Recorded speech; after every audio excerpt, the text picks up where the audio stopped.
I'm sure most of you know by now that DJI have just launched a brand new product in their product range. This is called the DJI Mini 3. This is essentially a downscaled version of this guy, the DJI Mini 3 Pro. And whilst the DJI Mini 3 is a step up from the DJI Mini 2, it is inferior to the DJI Mini 3 Pro in near enough every single aspect, apart from one particular feature.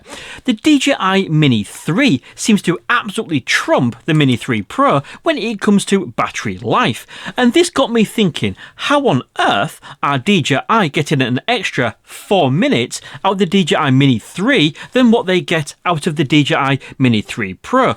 The obvious answer, with which I actually mentioned in a previous video, is of course the lack of obstacle avoidance sensors. This DJI Mini 3 Pro's got sensors on the front, it's got sensors facing rearwards as well as the usual downwards just underneath. Now that got me wondering, if I take my DJI Mini 3 Pro and turn off the obstacle avoidance sensors, will I receive any additional battery life? So I decided to go out and test exactly that theory, and that's what I'm going to show you on this video. But now would be a really good time to just let me know in the comment section below before you see the final results as to whether you think turning off the obstacle avoidance sensors on the DJI Mini 3 Pro will actually increase battery life. So hopefully now you've just entered your prediction in the comment section below. Let's get on with the main part of the video and let's get this tested. So the test I have devised for this is a simple hover test. This was crucial because whilst hovering most certainly uses more battery power than actually flying around, it just gave me the perfect ability to make sure the conditions were completely equal. It's the same reason why I've chosen to conduct this test in my back garden, basically shielded away from any wind or anything that could affect the results. So the test is very simple. Take off at a designated battery percentage, hover the drone with the obstacle avoidance turned on. As soon as we get to that 10% battery, press the automatic land and stop the camset when the props stop. Rinse and repeat for the obstacle avoidance turned off. So it's time to run the test then. Now obstacle avoidance turned on is on the top, obstacle avoidance turned off is on the bottom, and at the right side of your screen is some fluffy kittens because you do not want to watch me hovering for 20 odd minutes, so I'm just going to speed through this footage.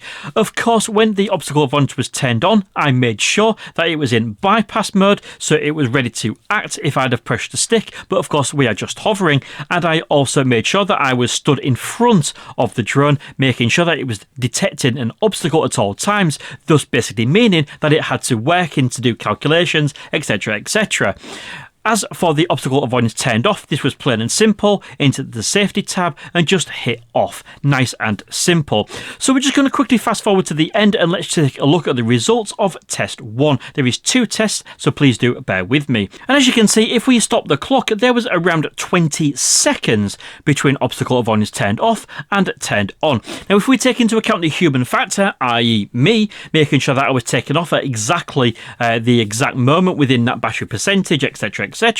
For me, that is not enough to basically prove that turning off obstacle avoidance will actually make a difference to your battery life. So time for test 2 then, and let's see what happens here. Now on the right hand side of your screen you can see some dogs because I don't want to leave dog lovers left out while we speed through the footage. The reason why I decided to test this again was because rather than just turning the obstacle avoidance off within the DJI Fly app, I wanted to physically switch the drone into sport mode, so we got the message on screen that the obstacle avoidance is unavailable. Basically, the fact that the drone is in sport mode should not affect absolutely anything to do with the battery life because the drone is simply hovering and there is no input.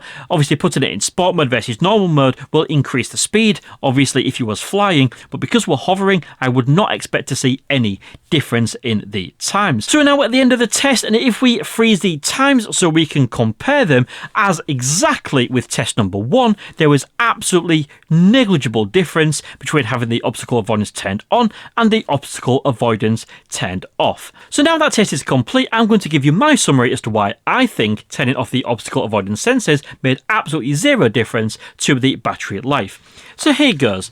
At the end of the day, if we look at the DJI Fly app recording, okay, you can see that even though obstacle avoidance is turned off on the obstacle avoidance off flight, it is actually still detecting obstacles. You can tell that by the little radars that are showing on screen, or of course the red lines that are showing on the compass. Basically, as far as I'm concerned, that even though we are turning obstacle avoidance off, all that basically means is the fact that should you fly towards an object, the drone will not intervene.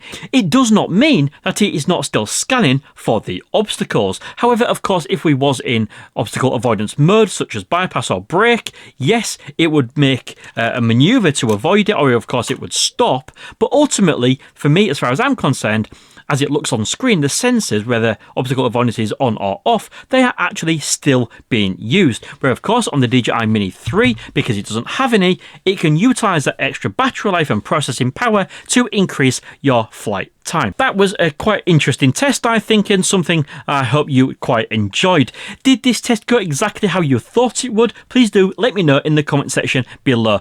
Until next time, it's time to wrap up this video. Thank you very much for watching. I will leave a link to a video right here that I think you might want to watch. Until next time, thank you very much for watching. See you again soon.